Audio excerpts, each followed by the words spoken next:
can already substitute 10 minus y on the second equation. So we just need to change po yung x into 10 minus y. So we'll have here 2 times 10 minus y plus y equals 70. 2 times 10, that is 20, minus 2y plus y equals 17. Okay, simplify. Negative 2y plus y, that is negative y equals 17. Okay, so we have here transpose over 20 on the other side, we get negative y equals 17 minus 20. Okay, so we'll have here negative y equals negative 3. So since our variable is negative, we have to divide both sides with negative 1 to make it into positive y. Okay, so we have y equals to 3. To find the value of our x, so just use the first equation. X is equal to 10 minus y. Since you already have the value of y, we'll have 10 minus 3. So our x, that is equal to 7. Okay, so here we have y equals to 3 and x is equal to 7. If you want to check if your answer is correct, okay, so just substitute the value that you get for x and y on either of the two equations. So let's see if we'll be substituting it in the first equation. X equals 10 minus y. So x is equal to 7. 10 minus our y is 3. So 7 is equal to 7. So it should be the same value. Kapag magkaiba, it means may mali dito sa ating answer. Next, letter B. X minus 4 equals y, x plus 3y equals 12. Ayan. So, this is the first equation in terms of x naman po siya. So, kahit nandito yung y natin, and it is not on the left side of our equation, substitution pa din. Kasi, x minus 4 equals y, pareho lang po yan ng y equals x minus 4. Okay, pwede mo siyang interchange. So, from the second equation, you just need to change your y into x minus 4. So, we'll have x plus 3 times x minus 4 equals 12. So, we'll have here x plus 3x minus 12 equals 12. Okay, so we get x plus 3x, that is 4x, equals 12 plus 12. 4x equals 24. Dividing it both sides with 4, we'll have x is equal to 6. Okay, then let's go back to x minus 4 equals y to find the value of our y. So y equals x minus 4. Our x is equal to 6 minus 4. So your y, that is equal to 2. Okay, so you have x is equal to 6 and y equals 2. So again, if you want to check if your answer is correct, choose any of the two equations that in the given, and then substitute the value for your x and y. For example, let's use the second equation this time. X plus 3y equals 12. So our x, that is equal to 6, plus 3, our y, that is equal to 2. So 6 plus 6, that is equal to 12. Okay. Another one for letter C. So we have here 2x plus 6y equals 4, x equals 12 plus 2y. Ayan. So again, substitution pa din po yung pwede natin gamitin. 12 plus 2y. So let's substitute that here on our first equation. Okay, so we'll have 2 times 12 plus 2y plus 6y equals 4. 2 plus 2. 2 times 12, that is 24, plus 4y plus 6y, that is equal to 4. So 24 plus 10y, that is equal to 4. So 10y equals 4 minus 24. 10y, that is equal to negative 20. Okay, be mindful po lagi sa ating sign. Kung siya ay positive or negative. Divide both sides with 10. So y is equal to negative 2. To find the value of our x, so x is equal to 12 plus 2 times negative 2. So 12 plus negative 4. So our x that is equal to positive 8. So we have y equals to negative 2 and x is equal to 8. Okay, so again, if you still have time, so always check if your answer is correct. X is equal to 12 plus 2y. X is 8. 12 plus 2 times negative 2. So we get here 8 is equal to 8. Ayan. So correct yung values natin for x and y. Okay, another one. So I have here 9 minus 4y equals 59 and 2x minus y equals 12. Okay. So for letter D, we can also use yung ating substitution method. But let's try if we'll be using yung ating elimination method. Okay, so again, for our elimination po, so you'll be choosing any variable that you want to cancel out first. Kung alin yung gusto nating eliminate. Kung yung x ba or yung y. So kapag yung y po yung ating i-eliminate, so it means you have to multiply ito ating second equation by 4. Okay, so kahit anong coefficient yung together this at isang on the first equation, so since this is 4, so dapat pareho siyang 4. So we have to multiply this by 4.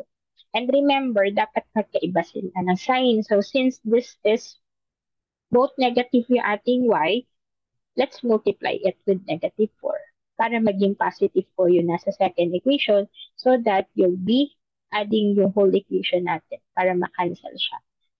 So we'll have here 9x minus 4y equals 59. So no changes for our first equation.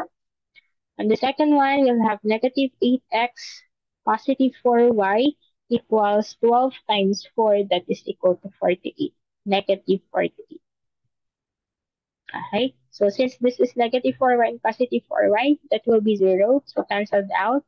9x minus 8x, that will be equal to x equals 59 minus 48, that is equal to 11. Right? There, already have the value for our x that is equal to 11. To find your value of y, so substitute lang po natin yung given, nakuha natin value for x, either of the two equation. So let's use na lang yung second equation kasi yung first equation po is medyo malaki yung coefficient.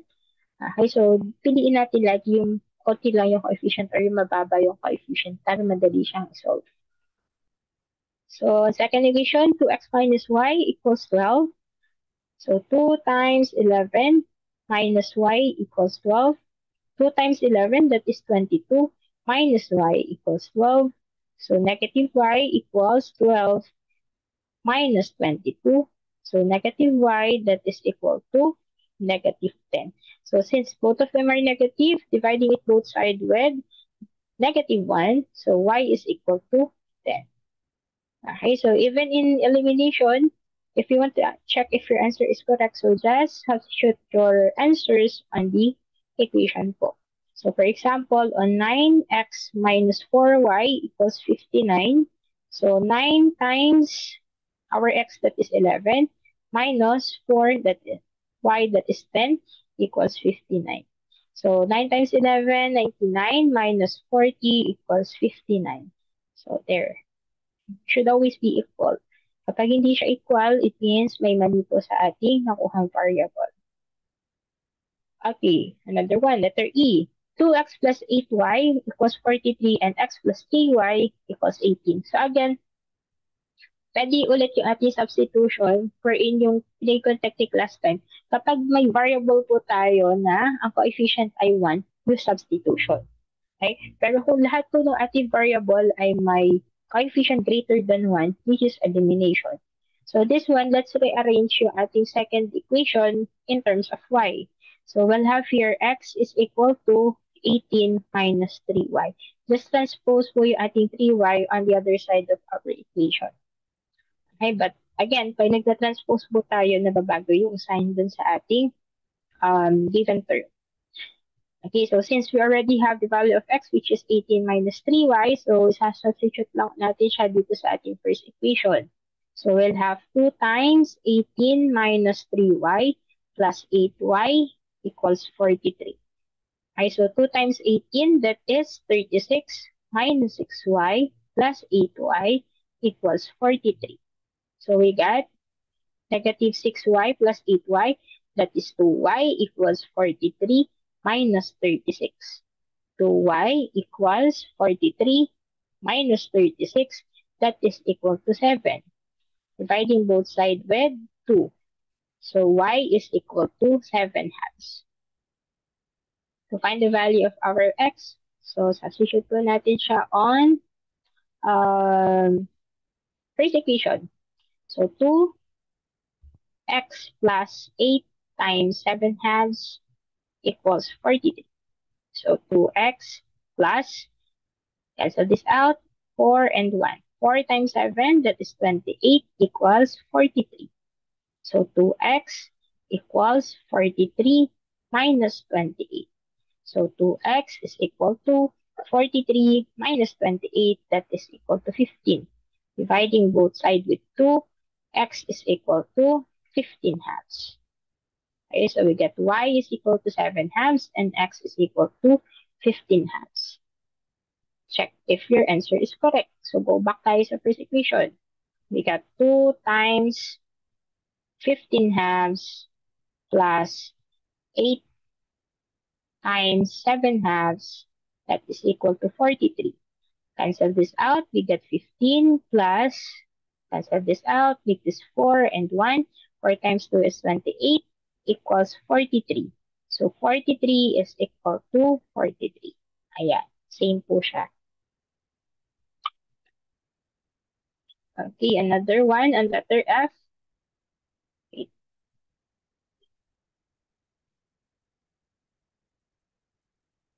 Okay, letter F, we get 6x plus 3y equals 45. 2x minus 2y is equal to 12. So, like I said a while ago, if the terms, all the variables has a coefficient greater than 1, so you use po yung ating elimination. So, this one, again, you'll be choosing either x or y yung eliminate. So, let's eliminate na lang po yung ating y. Since yung ating y has inverse operation na po agad. Isang plus and isang minus. Okay, so first equation will be multiplied with the coefficient on the second equation. So this will be multiplied by 2. And the second equation will be multiplied by 3. Okay, so now we'll have 2 times 6, that is 12x, plus 6y equals 2 times 45, that's 90. 3 times 2x, that is 6x. 3 times negative 2, that is negative 6y. 3 times 12, that is 36. Cancel this out. 12x plus 6x, that is 18x. Equals 90 plus 36, that is equal to 126. Dividing both sides with 18. So 126 divided by 18, that is equal to 7. Exactly 7. Okay? And then to find the value of your y, so you choose na lang po between the first and second. So let's try the second equation. 2x minus 2y equals 12. So 2 times 7 minus 2y equals 12. 2 times 7, that is 14, minus 2y equals 12. So negative 2y equals 12 minus 14. Negative 2y equals negative 2. Dividing both sides with negative 2, we'll have y is equal to positive 1. So we get y is equal to 1 and x is equal to 7. Check the answer. So we'll have 6x plus 3y equals 45. So 6 times x, that is 7, plus 3 times y, that is 1, equals 45. 6 times 7, wait, yeah, 6 times 7 is 42, plus 3, that is 45. Ayan, so 45 equals 45. Okay, there. Ayan, so that is our steps for our simultaneous equation. So adding, it's either elimination or substitution method. Pero kahit ano naman po yung gamitin natin